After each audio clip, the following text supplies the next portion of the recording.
ഓനാകെ 1-2 മാർക്കിനെ പോയിട്ടുള്ളൂ. ആ പേപ്പർ നോക്കുന്ന ആൾക്ക് ആ മാർക്ക് 1-2 ഇട്ട് കൊടുത്തേക്കാണെങ്കിൽ എന്റെ അനിയൊന്ന് ജീവനോടുണ്ടായി. ഈ കളിയാക്കുന്നവർക്കൊക്കെ ഒന്ന് കളിയാക്കി പോയാൽ മതി, പോകുമ്പോ ആ ഫാമിലിക്ക് പോളൂ. കഴിഞ്ഞ ദിവസം ഉബൈദ് ചെയ്ത വീഡിയോ വല്ലാത്ത മനസ്സിനെ ആകർഷിച്ചു പോയി. ന്യൂ ജനറേഷൻ ജെൻസികൾ എന്ന പ്രിയപ്പെട്ട കുട്ടികൾ അങ്ങ് ജീവിക്കുകയാണല്ലോ, ജീവിച്ച് പഠിപ്പിക്കുകയാണല്ലോ. ഇവിടെ വെയിറ്റ് ചെയ്യാം, നിന്നെ വെയിറ്റ് ചെയ്യാം. ഓട്ടോ ഇവിടെ ജീവിക്കാനുള്ള ഫണ്ട് ദൈവം ഉണ്ടാക്ക. ഈ ഓട്ടോ റെന്റാ? അല്ല, ഞാൻ റെന്റ് ചെയ്യുന്നു, ഞാൻ വാങ്ങി. കഷ്ടപ്പെട്ട് വാങ്ങിച്ചു? അല്ല, അടവുണ്ട്. ഓട്ടോ ഓടിയാ നേരെ പിന്നെ ഹോസ്റ്റലിൽ പോകും. രാവിലെ കഴിച്ച് കുറച്ചു നേരം ഓടും, പിന്നെ കോളേജ് പോകും, പിന്നെ വീണ്ടും ഈവനിങ് ഇറങ്ങും. ഞാൻ ഓടിയ പൈസ എന്ത് ചെയ്യണ്ടേ? നിങ്ങളോട് പൈസ നിങ്ങൾക്ക് എടുത്തോളൂ, നിങ്ങളെ പൈസല്ലേ. മനക്കെന്താ പ്രോഫിറ്റ്? അങ്ങനെ പ്രോഫിറ്റ് ഉണ്ടായിട്ട് ഇപ്പൊ ജസ്റ്റ് കണ്ടേക്കനെ നിർത്തി വണ്ടി ഓടിക്കാൻ കൂട്ടുമെന്ന് ചോദിച്ചപ്പോ വണ്ടിന്റെ അടുത്ത് ഓടിക്കോന്ന് പറഞ്ഞാൽ ഞാൻ അവിടെ എറണാകുളം മഹാരാഷ്ട്രയിൽ പഠിക്കുക. ഇപ്പൊ second year BA philosophy second year. Part time ആയിട്ട് ഓട്ടോ ഓടുക. വീട്ടിൽ ഉപ്പ, അമ്മ, കാക്ക, ഞാന്, അനിയൻ മരിച്ച് സൂസൈഡ്. ഓട്ടോ ഡ്രൈവർ ആയിരിക്കുന്നു, അഫ്നാൻ നേരെ കസ്റ്റമർ ആയിരിക്കുന്നു. ഇങ്ങനെ ഓടുന്നതിൽ എനിക്ക് ഭയങ്കര സന്തോഷം കേട്ടോ. കാരണം വീട്ടുകാരെ ബുദ്ധിമുട്ടിക്കണ്ടല്ലോ. അല്ല, വീട്ടിൽ നിന്ന് ആദ്യം 5 പൈസ വാങ്ങല്ല, തരാത്തോണ്ടല്ല, ഞാൻ വാങ്ങാത്തോണ്ടോ. അടുത്തത് എങ്ങോട്ടാ പോണ്ടേ? അടുത്ത പള്ളിണ്ടോ? പള്ളി നിസ്കരിക്കണം. എന്ന് ചെയ്യണ ഒന്ന് കുറച്ച് ലേറ്റ് ആയി. അനിയൻ മരിച്ച് 2 മാസമായിട്ടുള്ളൂ. ഓനൊരു ബുദ്ധി കുറവുണ്ടോ ചെയ്താണ്. ഓന് വേണ്ടി എന്ന് ഞാൻ നിസ്കരിക്കലുണ്ട്. ഇന്ന് കുറച്ച് ലേറ്റ് ആയി. പള്ളി പോയി നിസ്കരിക്കണം, പ്രാർത്ഥിക്കണം.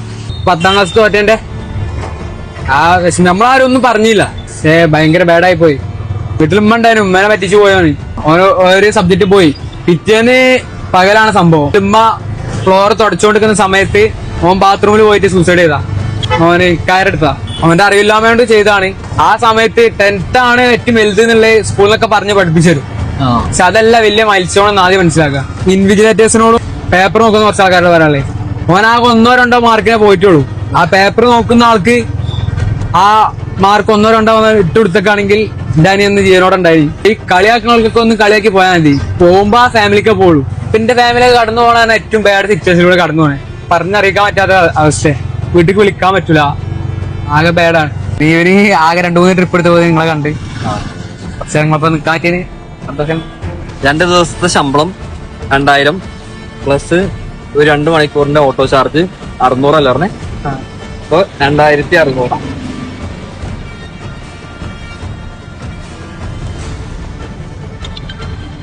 ഓക്കെ. വല്ലാത്ത മനസ്സിന് വലിയ സന്തോഷവും അതോടൊപ്പം വിഷമം ഉണ്ടാക്കുന്ന ഒരു വീഡിയോ. 2 കാര്യങ്ങളാണ് എനിക്ക് പറയാനുള്ളത്. ഇതിലാ പ്രിയപ്പെട്ടവൻ പറഞ്ഞ 2 വിഷയങ്ങൾ. ഒന്ന്, തൻ്റെ അനിയൻ മരണപ്പെട്ട വേദനയുടെ ഒരു കാര്യം പറഞ്ഞല്ലോ. തീർത്തും നമ്മുടെ സമൂഹത്തിൽ തിരുത്തപ്പെടേണ്ട ഒരു ധാരണ. നമ്മുടെ മാതാപിതാക്കളാണെങ്കിലും നാട്ടുകാരാണെങ്കിലും നമ്മുടെ മക്കൾ 10ാം ക്ലാസ്സോ അല്ലെങ്കിൽ +2 അവർ പഠിക്കുന്ന സമയത്ത് ഭക്ഷണം കഴിക്കുമ്പോഴും +2 ആണെന്ന് ഓർമ്മ വേണം, 10ാം ക്ലാസ് ആണെന്ന് ഓർമ്മ വേണം. കളിക്കുമ്പോഴും അതാണ് പറയുക. ഇങ്ങനെ പറഞ്ഞ് 10ാം ക്ലാസ്സാണ് ജീവിതത്തിലെ ഏറ്റവും വലിയ വിജയത്തിൻ്റെ താക്കോലെന്ന് പഠിപ്പിക്കുന്നു. അല്ല, 10ാം ക്ലാസ് ജയിച്ചവനെ ജീവിക്കുള്ളൂ അല്ലെങ്കിൽ വിജയിക്കുള്ളൂ എന്ന് ആ കുട്ടിയുടെ മനസ്സിലിട്ട് കൊടുക്കുകയാണ്.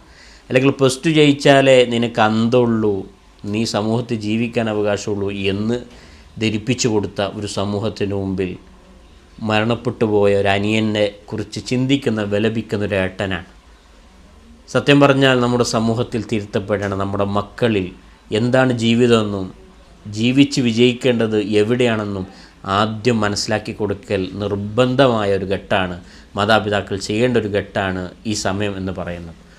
മറ്റൊന്ന്, ഈ വിഷയവുമായി ബന്ധപ്പെട്ട് ആ പ്രിയപ്പെട്ട കൂട്ടുകാരൻ മഹാരാജാസ് സ്കൂളിൽ കോളേജിൽ പഠിക്കുകയാണെന്ന് പറഞ്ഞു. അതോടൊപ്പം അടിവരയിട്ടുകൊണ്ട് ആ പ്രിയപ്പെട്ട കൂട്ടുകാരൻ പറഞ്ഞത്, ഞാൻ എൻ്റെ പഠനത്തിലുള്ള ചിലവ് ഈ ഓട്ടോ ഓടി ഉണ്ടാക്കുന്നു എന്ന് പറഞ്ഞല്ലോ.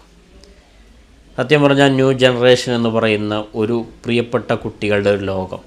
നമ്മൾ പലപ്പോഴും അവരുടെ മുടിയുടെ കോലം കണ്ട്, വസ്ത്രത്തിൻ്റെ എന്തെങ്കിലും അവസ്ഥകൾ കണ്ട്, അല്ലെങ്കിൽ പാതിരാത്രിയിൽ ടൗണിൽ കണ്ടതുകൊണ്ട് അവരെ ഏറ്റവും മോശക്കാരായി ചിത്രീകരിക്കുന്ന ഒരു ചിന്താഗതി സമൂഹത്തിനുണ്ടല്ലോ. എല്ലാ കുട്ടികളും അങ്ങനെ ലഹരിയല്ല. എല്ലാ കുട്ടികളും അത്തരം വലിയ ശത്രുക്കളായിട്ട് കാണേണ്ട മക്കളല്ല എന്ന് ഇത്തരം വീഡിയോകൾ നമുക്ക് കൃത്യമായിട്ട് മനസ്സിലാക്കി തരുന്നുണ്ട്. തൻ്റെ പഠനത്തിന് വേണ്ടി അതിൻ്റെ സമയം ആ പഠന സമയം കഴിഞ്ഞുള്ള സമയം പഠനത്തിന് ആവശ്യമായ പണം സമ്പാദിക്കുന്നത് ഒരു ഓട്ടോറിക്ഷ ഓടിച്ചിട്ടാണ്. ചില കുട്ടികൾ ഹോട്ടലുകളിൽ സപ്ലയറായിട്ട് ജോലി ചെയ്യുന്നവരെ നമുക്കറിയാം. തീർത്തും ഇന്നത്തെ സമൂഹത്തിന് അത് പറ്റാത്തൊരു ജോലിയാണെന്ന് കാണുന്ന ജോലികൾ പോലും ചെയ്തിട്ട് ഉന്നതമായ സ്ഥാനങ്ങൾ കീഴടക്കിയ പ്രിയപ്പെട്ട കുട്ടികളെ നമുക്കറിയാം. അത്തരം കുട്ടികളെ നമ്മൾ പ്രോത്സാഹിപ്പിച്ച് നമ്മുടെ മക്കളെ ഈ ലെവലിലേക്ക് കൊണ്ടുവരണം. എന്തിനും ഏതിനും വീട്ടിൽ നിന്ന് പണം എടുത്തു കൊടുക്കുക എന്നുള്ള ഒരു ചിന്താഗതി നമ്മുടെ മക്കളിൽ ഉണ്ടാക്കരുത്. എല്ലാ രക്ഷിതാക്കളും ആ വിഷയം ശ്രദ്ധിക്കണം. അവർക്കാവശ്യമായത് അവരുടെ പ്രായമായാൽ, ഒരു പ്രായപൂർത്തിയായാൽ അവർ തന്നെ ഉണ്ടാക്കണം. അവർക്ക് എന്താണ് സമ്പാദ്യം, അത് ഉണ്ടാക്കണമെങ്കിൽ എത്ര കഷ്ടപ്പാടുണ്ട് എന്ന് മനസ്സിലാക്കി കൊടുക്കാൻ നമുക്ക് കഴിയണം. യൂറോപ്യൻ രാജ്യങ്ങളിലൊക്കെ അവിടുത്തെ വിഷയങ്ങളൊക്കെ നമ്മൾ വായിച്ചു നോക്കുമ്പോൾ നമുക്ക് മനസ്സിലാക്കാൻ കഴിയും. ചെറുപ്പ സമയം മുതൽ, അഥവാ നമ്മളിവിടെ 8ാം ക്ലാസ് 9ാം ക്ലാസ് പഠിക്കുന്ന സമയം മുതൽ അവിടുത്തെ പ്രിയപ്പെട്ട കുട്ടികൾക്ക് രക്ഷിതാക്കൾ ഒരു സഹായം ചെയ്യാത്ത, അവർ തന്നെ അവരുടെ വ്യക്തിത്വം വളർത്തണമെന്നാഗ്രഹിച്ച് സ്വന്തം നയിച്ച് ജീവിക്കേണ്ട ഒരു പ്രകൃതത്തിലേക്ക്, ഒരു ജീവിതശൈലിയിലേക്ക് മക്കളെ കൊണ്ടുവരുന്ന അവസ്ഥകൾ യൂറോപ്യൻ രാജ്യങ്ങളിലൊക്കെ നമുക്ക് കാണാം. ആ ചിന്താഗതിയിലേക്ക് നമ്മുടെ മക്കളെ കൊണ്ടുവന്ന തീർത്തും എല്ലാ അരാജകത്വത്തിൽ നിന്നും, എല്ലാ പീഡനത്തിൽ നിന്നും, ആക്രമണത്തിൽ നിന്നും, കോളേജ് ബലാത്സംഗം അല്ലെങ്കിൽ കോളേജുകളിൽ നടക്കുന്ന എല്ലാവിധ പീഡനങ്ങളിൽ നിന്നും, റാഗിങ്ങിൽ നിന്നും ഇന്നൊക്കെ ചിന്തകൾ മാറ്റി അവരെ വളർത്തിച്ചു കൊണ്ടുവരാൻ ഇത്തരം ലെവലിലേക്ക് നമ്മുടെ മക്കളെ കൊണ്ടുപോകണം എന്നുള്ളതാണ്. മറ്റൊന്ന്, ഒന്നുകൂടെ ആ വീഡിയോയിൽ നമുക്ക് മനസ്സിന് വല്ലാത്ത സന്തോഷമുണ്ടാക്കി. ആ പ്രിയപ്പെട്ട സഹോദരൻ, ആ പ്രിയപ്പെട്ട കുട്ടി പറയുന്നത് കേട്ടില്ലേ, ഞാൻ എല്ലാ ദിവസവും നിസ്കരിക്കും, എന്നിട്ട് പറയുന്നു എൻ്റെ അനിയനു വേണ്ടി പ്രാർത്ഥിക്കാൻ.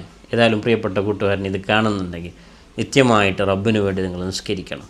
സമാധാനം കണ്ടെത്താനുള്ള ഏറ്റവും നല്ലൊരു ഇടം അവൻ്റെ സൃഷ്ടാവിന് മുമ്പിൽ തലകുനിക്കുന്ന, അവൻ്റെ സൃഷ്ടാവിന് മുമ്പിൽ ആരാധിക്കുന്ന നല്ല സമയങ്ങളാണ്. ആ സമയം കൃത്യമായിട്ട് വിനിയോഗിച്ച് ഇത്തരം പ്രിയപ്പെട്ട കുട്ടികളെ ഇന്നത്തെ സമൂഹം മാതൃകയാക്കി അത്തരം രീതിയിലേക്ക് നമ്മുടെ മക്കൾ വളരണം, നമ്മുടെ പ്രിയപ്പെട്ട കുട്ടികൾ വളരണം എന്ന് പറയാൻ വേണ്ടിയാണ് ഞാൻ ഈ വീഡിയോ ഇടുന്നത്. ഏതായാലും വലിയ സന്തോഷം. ആ പ്രിയപ്പെട്ടവൻ ഈ വീഡിയോ കാണുന്നുണ്ടെങ്കിൽ ബിഗ് സല്യൂട്ട്. നിന്നെ കണ്ട് സമൂഹം വളരട്ടെ, പഠിക്കട്ടെ.